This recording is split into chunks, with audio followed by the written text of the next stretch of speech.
So my partner who games has told me that in order to understand gaming, that I need to do some gaming myself. So he has set me up on his Nintendo Switch with a Zelda game that I'm gonna aim to play a little bit of each day and see how I get on. At the moment I'm finding it very frustrating because I just cannot get the hang of the controls, but I'm sure we'll get there.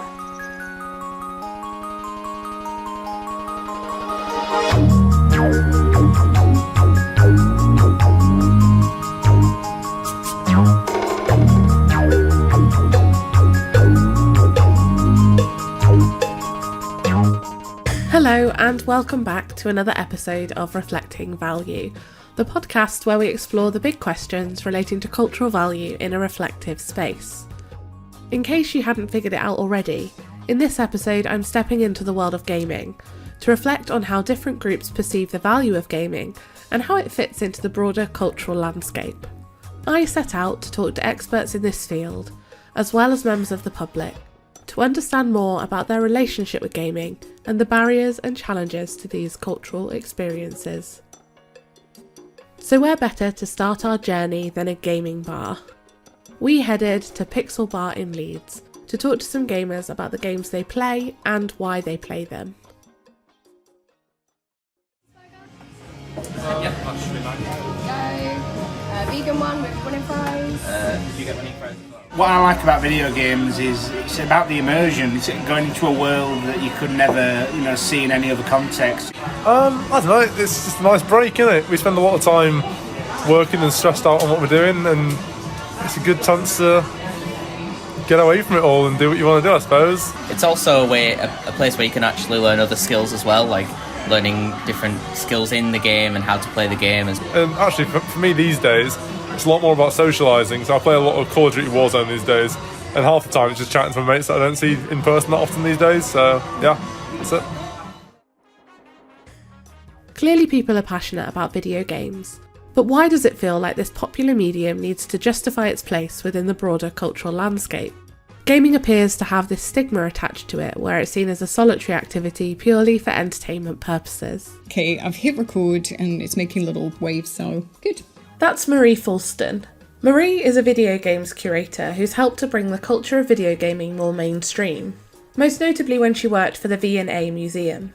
I sat down with Marie to find out more about her role as a curator and where she sees gaming's place within the cultural landscape. So what is a video games curator? What that essentially means is that a lot of the practice and work that I do is about looking for ways to exhibit video games in public spaces. Historically and predominantly, that work was really about how you take sort of games into public physical real world spaces. Everything that's happened sort of over the past few years since 2020, sort of a lot of that has been also then thinking about sort of the ways in which we can exhibit video games and by extension sort of playful media and digital design sort of culture in digital spaces as well and sort of remotely.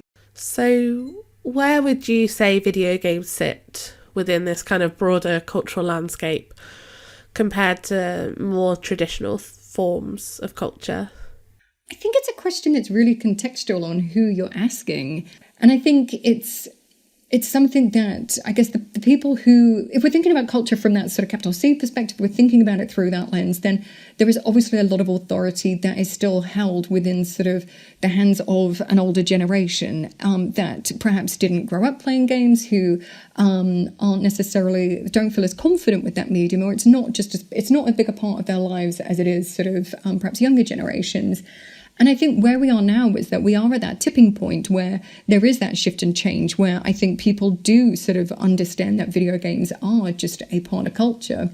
But I think within that, there's something that I feel sort of quite frustrated about still, is that I think a lot of big institutions and I think a lot of sort of big cultural organizations is that when they talk about video games, they often look towards the medium as through that lens of industry, through that lens of seeing how much money do games make each year, how many people play games. Well, we currently, as an arts organisation, only reach this demographic, but video games reaches this younger demographic. How do we get to the younger demographic using video games? So it almost feels as though they see games as this sort of, they see games with this, I think sometimes this very commercial lens and this very industrialised lens. And I really wish that people would allow themselves to park the sort of thinking of games through that lens, thinking of it through the numbers, thinking of it through sort of almost as this sort of like, oh goodness, if we need to reach this many people, if we're feeling a little bit as though we're not reaching those generations, then what can we learn from video games to access that, rather than understanding that it's a medium that should just be embraced and supported. I think a lot of people will still sometimes feel that video games is other and that it's outside of culture, rather than, and I think that attitude just fails to acknowledge that it's already here, and it's not, huge parts of it are not waiting for acceptance. They're not waiting to be welcomed into cultural organisations. They're just carrying on regardless, and they will exist and they will persist and they will outpace things. It's just, it is there, and it doesn't necessarily need the same sort of validation or the same sort of cultural markers that we might have had previously, because I think our sense of what cultural markers are going to shift and change. So I'd be really interested in your thoughts on how we actually kind of capture the social value of gaming. I feel that it's a hard question to answer because there's something that is so defensive. Video games is just at a point of its history where it still has like the finger sort of wagged at it generally, that it's like boo, bad, like antisocial, lots of bad things in here. It's all about shooting and killing people, and there's gambling and addiction, and even within games, and I guess the media tries to push back against that. It feels like we go too far. We go right to the nth degree, and it's not as if we look at music or we look at film and we say, well, music, there's a lot of money here, there's a lot of album sales, but kids sitting in their bedrooms listening to music. Can you tell us, like, have you cured cancer? Have you, how good is music for mental health? And it's like, I'm sure that there are sort of benefits out there for other disciplines, but they don't have to answer for themselves in quite the same way that I think video games are often pushed to answer for themselves. And it's like, I would love to not necessarily keep focusing on these extremes and just understand and value everything that is sort of entangled and messy and fascinating that's happening in the middle. It reminds me when I worked at the V&A, and there'll be so many people in different departments that I would go and speak to and sort of present an exhibition to that we were working on at the time on video games. And so many people would sort of apologise at the beginning of the meeting and say, oh, sir, I just have to stop you now and just let you know I don't play video games. I'm not a gamer. I don't know games. And I'm really curious as to how many other exhibition meetings those people go into, because they must work on exhibitions to do with like sculptures, to do with sort of like ancient Greece, or to deal with like medieval tapestries. And it's like, do you go into each of those meetings and apologise that you don't know about this subject and that you're not an expert? I mean, maybe they do. But I kind of assumed that actually it almost feels like this apology of saying like, oh, I know this is other, I know this exists elsewhere, I know this belongs to somebody else. But then as soon as you start having conversations with people, you realise that they're like, well, my kid watches a lot of Minecraft videos on YouTube, so I know all of these people. And it's like, oh, if you know this and you experience this, then that is a way in which video games are a part of your life. You don't have to sit down and play Dark Souls every evening. Giving people the empowerment to be like, hey, look, you play Tetris on your phone on the bus like every day. That counts. Like you experience this, and this is a part of your life, and that's good. So I want to see the word become more messy. I want to see it sort of get bigger, and in a way allow more work to be sort of covered by that, but also allow more people to feel connected and see potential and interest in the discipline. Marie introduces the idea that gaming is for everyone. And it's likely that gaming is part of a lot of people's lives, even if they don't realise it at first. It's funny the amount of times I've said I'm not a gamer during the recording and production of this episode, but talking to Marie made me realise how gaming has intersected in different ways across my life. Here's a question for you. What was your first gaming memory? If I'm thinking of a video game, my first memory is probably playing Mario after school on the Super Nintendo. squabbling with friends with who got the controller next, or even spending hours trying to complete the broomstick lesson in Harry Potter on the PlayStation 1 with my brother. Gaming's always been a part of my life, whether I was aware of it or not. In my gaming experiences, I've probably taken for granted the ease in which I'm able to engage with these different games. Even if it takes me a while to get my head around the controls or the rules, there are no significant barriers to me enjoying them. But there are some real issues within gaming, which mean that not everyone can play or be included. When people see it, they often say, oh, that's an awful lot of board games you have. But why I always correct people saying, no, that's a lot of research material that I have. That's Dr. Michael Heron, Senior Lecturer in Interaction Design at the University of Gothenburg, who helped me unpick what accessibility in gaming looks like and how it could be improved. So from an accessibility perspective, what are people missing out on if games are inaccessible to them? And how does this link to their broader cultural capital? You sort of hit at the heart here of why this is an important conversation, because often you get this idea of, well, aren't there accessible games out there? There's people who make games for the blind. There's like a massively interesting area called audio games, which are games that are purely based on sound. And you have games like, for example, you have accessible versions of chess, you have accessible Scrabble, all these things exist. But the point I've made again and again is that people don't want to play accessible games. They want to play the games that their friends are playing. And if those games aren't accessible, then people are being essentially excluded from a very significant part of what the modern cultural conversation is. If you remember, not that long ago, Red Dead Redemption 2 came out, and it was all a lot of people were talking about. And they didn't even really necessarily have to be gamers, because it was this incredibly successful, incredibly visible game. But if you couldn't play it, you also couldn't engage in the conversations your friends were having about it. You can just sort of ask, but you could never contribute. And I've always felt that to be very isolating. The conversations that people have about TV and movies and books, we are all pretty much willing to accept are important conversations that make people feel like they're part of a culture. And I think that's massively important for games as well, because people shouldn't feel excluded. What is gaming, either board gaming or video gaming, doing really well when it comes to accessibility? And how could other forms of cultural activity learn from what's happening in the world of gaming? So I'm going to take a slightly negative tack with this answer, because the thing I think that is most emulatable in terms of how games work for accessibility is the people who play games. Disabled gamers will complain when games aren't accessible, and they will complain loudly. And things like, for example, Rock, Paper, Shotgun or Kotaku or any of the video game periodicals, they'll often take that up and that'll become a news story. So we've seen in the past 5 or so years, video games becoming increasingly accessible, largely because of what is essentially a kind of pester power. That it's not necessarily that people feel the need to make a game accessible, but they know the risks of not making it accessible. You often find this when you're working with people with disabilities about accessibility. It's a case of, well, why should this change in order for me to be able to interact with this? I used to develop a text game, and I went through an accessibility phase where I was sort of saying, well, give me all your problems and I'll try and fix them. And in conversations I had with people, it was, oh, I understand the game can't be 100% accessible to me. And that kind of surprised me, because I thought, well, I've made the game. Why? If there's an inaccessibility in there, I've put it there. So why wouldn't you expect that could be fixed?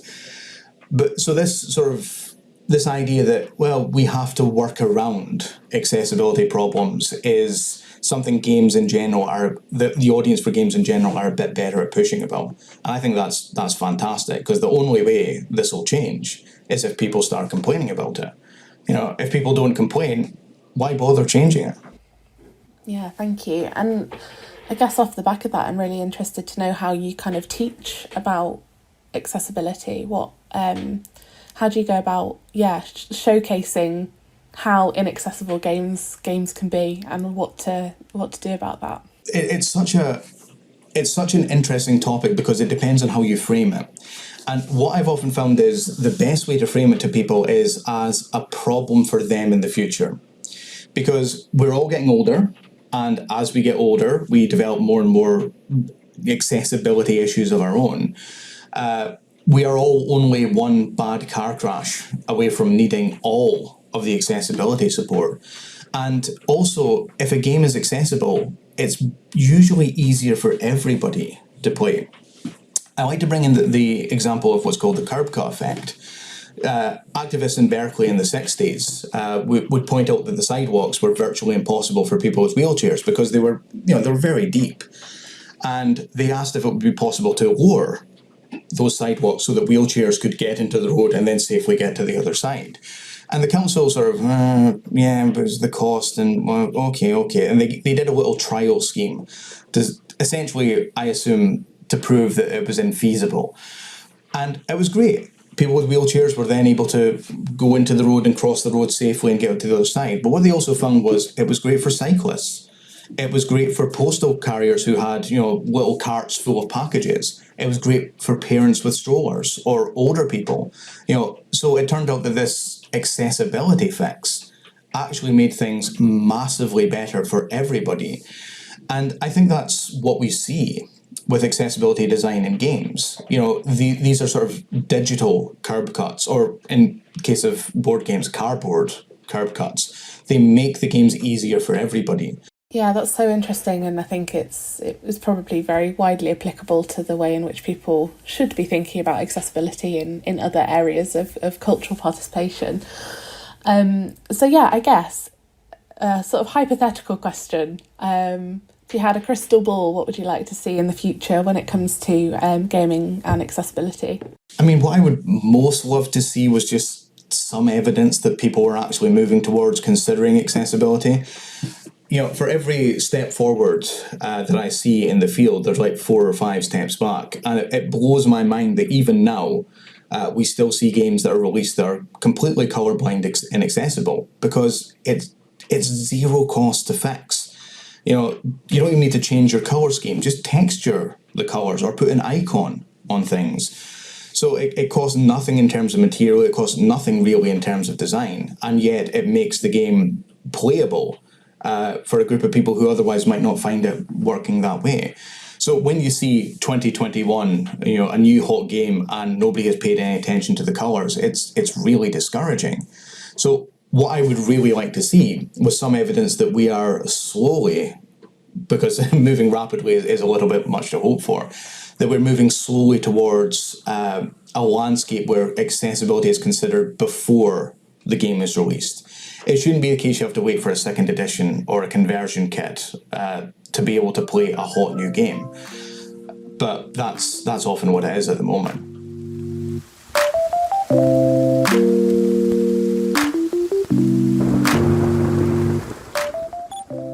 Michael talked about the power of accessibility in improving game design for everyone. However, moving away from the design of games, what about the gaming community itself? How do gamers create their own communities online? And how accessible and safe are these spaces? One place gamers go to seek out these spaces is Twitch. Twitch is an online streaming platform that's primarily used for gaming, and it's massive. In 2020, 26.5 million visitors came to Twitch daily to watch the 8.5 million unique creators streaming through the platform. Twitch enables creators to develop their own gaming communities and cultural spaces that bring people together. But there has been some backlash about the lack of action taken in challenging racism, transphobia and misogyny on the platform. I do have negative comments is that I always think of the masses. I think I'm not doing this for myself.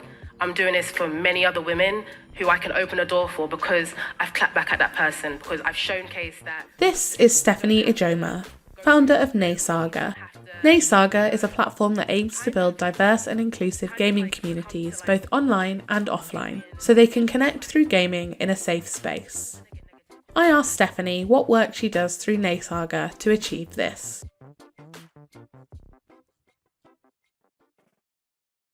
So for what I do in a day-to-day with NNESAGA, I'm mainly a games consultant. So I work very, very closely with game studios, gaming and non-gaming brands to make sure that their product launches, gaming campaigns, or whatever they would like to, present and do is very diverse and inclusive. So I try to make sure that I, give people opportunities, give talent opportunities, give them paid opportunities as well, because I didn't get the opportunity like that until, later on down the line of my career. Trying to get into the games industry wasn't easy as a Black woman because, the higher ups, the execs, they always, want to make sure they just hire somebody that looks like them, which is normally the white cis male. So if you look at the games industry and if you look at who's at the top, probably less than 2% are Black or minorities or, marginalised people within the space. NNESAGA for me reflects into what the actual, gaming community, gaming audience is because, my audience is super diverse. I'm very lucky to be in a position where my audience, my community, those who follow and support NNESAGA are, full of different types of people from different walks of life. And that's what it should be. But unfortunately, the games industry only market one type of audience and demographic. I wear a number of hats, but essentially my thing is changing the culture, shifting change within the games industry and banging on the doors and trying to make sure that as soon as I open those doors that other people who look like me, also come in. A lot of companies and brands are very stuck in their ways. So, they don't want to hire consultants or the experts. So it's, when we come in there, it's all about making change. We've talked to quite a few people about kind of gaming and gaming experiences. And we're particularly interested in kind of in Twitch because it's kind of, this content creation and also this kind of live engagement with gaming at the same time. How do you kind of navigate safe spaces kind of in the moment within that kind of context in the work that you do? Well, truth be told, unfortunately, I had to, create the safe space because growing up as a woman, as a Black woman, there's a lot of not only sexism, but racism. And it's annoying that the corporate companies don't want to also provide those safe spaces. So even, going online, playing Call of Duty or playing, a game growing up and not being able to actually talk to people online who are just playing the same game as you, because as soon as they hear a woman's voice, immediately you're attacked or, you're bashed. And these are the things that, we're crying for change. And when you feel like a company or brand that you've loved so much isn't actually doing anything to, facilitate a safe space, you have to do it yourself. So I try to make sure there's protocols in place, making sure that I have mods who work for me, who help me create a safe space for people who actually come into my streams. So putting proper measures into place because, again, it can be very hard just turning on live, going on Twitch and, not feeling like, you may be attacked just because of the colour of your skin or because of what you look like. So I think it's very important to put measures into place to also create that environment where not just people who are regular viewers, but also newer viewers. Unfortunately, the top 5% of the Twitch streamers are white cis male and they don't get affected because of, again, the problem of gaming is how gaming is marketed. If you market gaming as gaming is perceived where it's only white men that play it, that type of community itself is already solidified. So the audience that they're, gravitating towards, they're not going to be used to seeing others like yourself or like me. So that kind of creates a toxic environment. And then on top of that, that toxic environment then kind of seeds out to other people and to other platforms who just want to stream.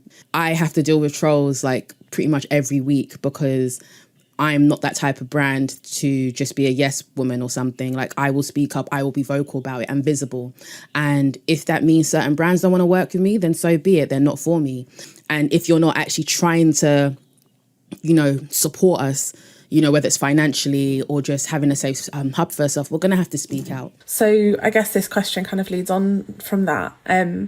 What does the future of gaming look like for you if things don't change versus if things take on board the kind of messages that you're promoting through NNESAGA? So you saw with everything that happened with Black Lives Matter last year, What has happened this year? Nothing. A lot of performative companies have gone silent. They don't want to hire like people like ourselves who are consultants to actually help them continue a long-term plan. There is a potential future for, gamers and for, the gaming community and, the business and marketing side of it. But it can only happen if people are willing to make that change.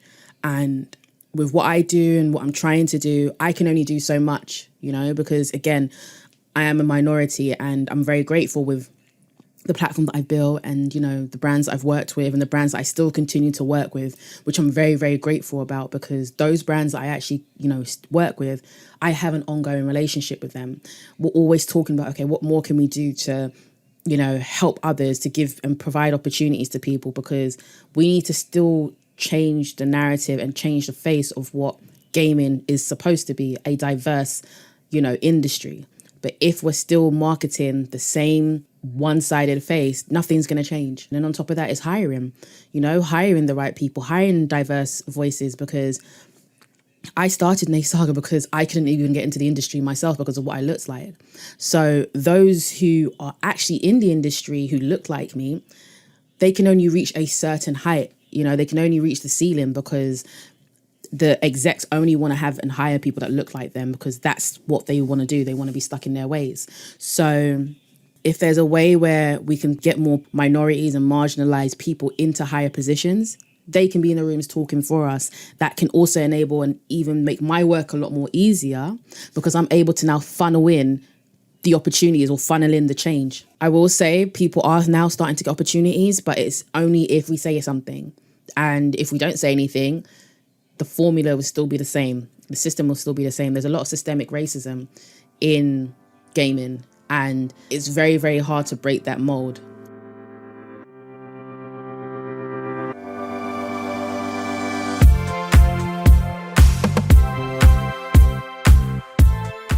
What is clear from talking to each of this episode's guests is how centrally they position gaming within the broader cultural landscape, and particularly the social value gained from taking part in shared gaming experiences.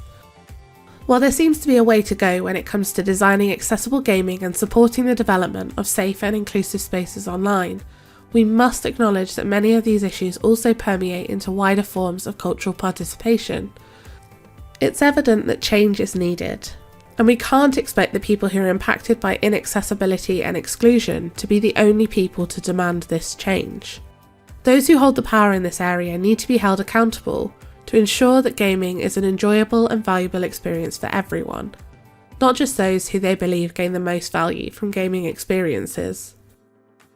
But what do you think? Get involved with the discussion by searching #ReflectingValue on Twitter. That's all from me. Thank you for listening to Reflecting Value, a podcast from the Centre for Cultural Value. And don't forget to rate, review and subscribe. See you next time.